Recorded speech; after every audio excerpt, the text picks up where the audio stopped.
మన పుట్టుక వెనక అనేక మంది సంతోషం ఉండాలి తమ్ముడు.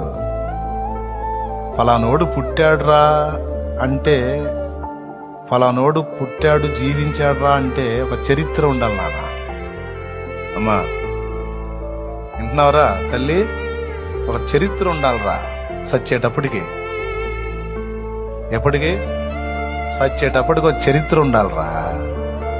పుట్టాము, మన కోసం మనం బతికాము, అన్ని అనుభవించాము, సత్యామంటే చరిత్ర ఏముంటుందిరా?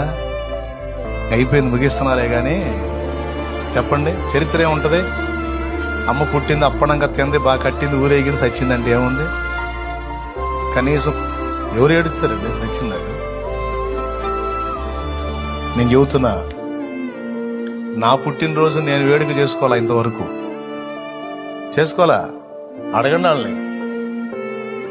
నేనేం నిర్ణయించుకున్నా తెలుసా? నా యేసయ్య నన్ను దీవించు.